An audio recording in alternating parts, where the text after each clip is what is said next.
In this video, I'll show you how to start learning to swim from your first lesson if you're a beginner and how to progress with freestyle stroke.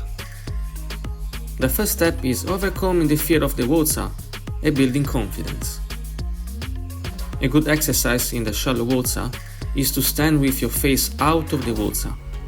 Take a breath and then put your face in the water. Exhale all the air you have. It's better to do this slowly so you can learn how to control your exhale. Once you have exhaled all the air underwater, come up and breathe again. Repeat this a few times. You can decide whether to use your nose or mouth. It's entirely up to you. The next step is floating. Use the wall to help to maintain balance, and then once you are comfortable, slowly move away from the wall.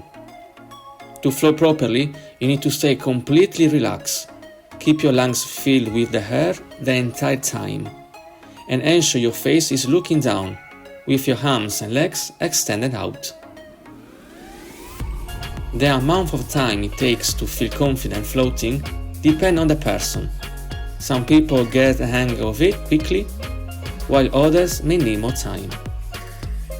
You can practice making different shapes. The principle is the same. Fill your lungs with air, stay completely relaxed, and hold your knees with your arms. Next, we'll work on the push and glide technique. This exercise helps improve your body position and coordination in the water. Push off from the wall with one leg, then glide forward while keeping your body as straight as possible and your face looking down. Your arms and legs should stay still. This reduces resistance in the water and allows for smoother movement. Next is practicing legs kicking. Sit on the side of the pool, practice kicking your legs. Remember to kick from your hips, avoiding bending your knees too much, and point your toes. Alternate your kicks, transferring power smoothly from your knees to your toes, with relaxed floppy ankles.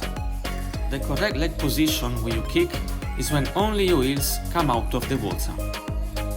You can make small splashes to check if your legs are in the right position. If you have stability issues in the water, you can use two noodles for support.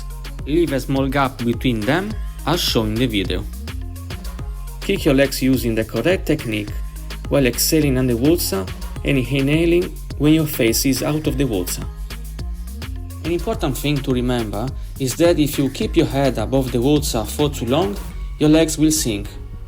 So keep your head out of the water only long enough to inhale. Once you are comfortable, you can increase the difficulty by using just one noodle.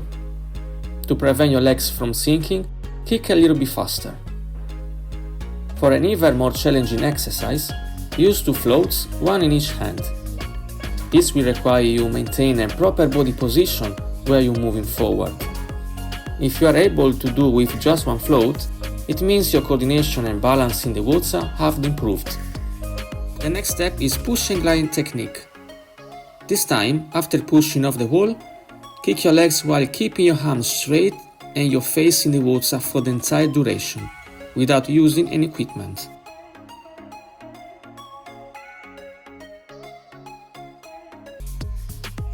Arm action. Keep your fingers together. Next, we'll focus on arm movements. Begin with basic shoulder rotation and learn to push the water behind you as your arms enter in the water. Practice standing on land first. Start with your arms in front of you. Lift your hands behind you. Keep it close to your body and your elbows straight. Ensure your arms touch your ears as you complete the movement. This helps with shoulder rotation. Practice alternating arm movement while walking, then move to the water. Use a float in one hand and push the water behind you, with the other arms to propel yourself forward. Make sure your arms is fully extended behind you and keep your face in the water. Once confident, try swimming without a float, alternating arm action. Breathing and rotation. You can practice breathing and rotation while standing or walking in the water. This is the easiest exercise for learning rotation. Remember to always exhale fully underwater before rotating to inhale. Start by breathing faster, then gradually slow down as you work toward mastering this part of the stroke. At this stage, we work on rotating to breathe without interrupting your stroke. Start with rollovers. Swim on your front with your arms at your side. Rotate onto your back using your shoulder and hips. Keep your legs kicking continuously, making small splashes, and your head facing down. During the rotation, your chin should tuck back and your tummy stays pushed up. Avoid the common mistakes of lifting your head too high. Keep your cheek in the water for proper alignment. Otherwise, if your head is too high, your legs will sink. You can practice rollovers with or without arm movements, although many people find using the arms easier. The second exercise involves using a float. Hold the float with one hand while keeping your legs kicking. Exhale underwater. After fully exhaling, rotate to breathe in. Then return your face to the water and exhale again. The most challenging part for beginners is coordinating all body movements while maintaining proper breathing. Some people may require more practice and time to master this technique. Now let's analyze the arm technique. The arm action provides the primary propulsion, but it also plays several other important roles. The first part is reaching your arms in front of you. Extend your arms straight in front, keeping your hands in line with your shoulder to reduce water resistance. Beginners often tend to keep their shoulders low, with the hands lower than the shoulders and not fully extended. This increases resistance and reduces the range of motion needed to propel you forward. When your arm is fully extended, that is the moment you should begin with the catch phase. It's called catch because your hand and arm catch the water to propel you forward. During the catch, you should push down on the water while lifting your elbow above your wrist to apply force. The arm will then transition from pushing down toward the bottom of the pool to pushing backwards until it is fully extended behind you. What drill can we do to correct this part of the stroke? Try doggy paddle drill. A doggy paddle drill is essentially a full front crawl stroke with the hands in the water. Start with one arm fully extended, and as you push down on the water, slightly push your elbow up while keeping the pressure on your hand. Continue to pull your arm around an imaginary barrel, keeping the pressure in your hand, and push the water behind you. Finish with a straight arm at the back of the stroke near your hip. Then slide your hand back under the water toward the front. Make sure not to pull at the front of the stroke, focus on the catch and you will see improvements. Why is it so important to bend the elbow fast? First, it provides lift in the stroke. Second, it prevents you from sinking. Third, it helps you to move faster in the water. A high elbow position puts you in a more powerful position. If your elbow drops below your hand or wrist, you will struggle to apply any force and might even injure your shoulder due to the stress on the joint. Always make sure your elbow is higher than your hand or wrist. If you are not good at catching, you may feel slower during the motion, but suddenly accelerate during the push phase.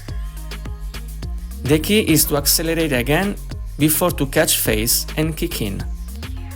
Last tip is when you're entering the water, make sure your fingers enter first rather than the palm of your hand. This reduces water resistance and helps you to glide more smoothly. Timing in the freestyle stroke. When swimming freestyle, it's important to pay attention on every part of your body to ensure each movement is performed with the correct technique. To help improve your technique, I recommend recording yourself. This allows you to analyze and refine your stroke. Both the arms and legs action should be continuous and rhythmic. Typically, there are 6 beats per full arm cycle, though this can vary depending on the swimmer and the speed at which you are swimming. Breathing can be unilateral to one side or bilateral, alternating sides. Bilateral breathing every 3 arm cycles, is generally preferred, as this helps maintain a balanced stroke and keeps you aligned in the water. In conclusion, when breathing to the side, keep your cheek in the water and avoiding lifting your head too high.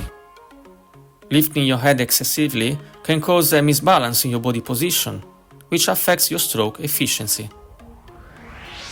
About arm action, make sure to enter the water with your fingers first. Fully extend your arm, keeping your shoulder high.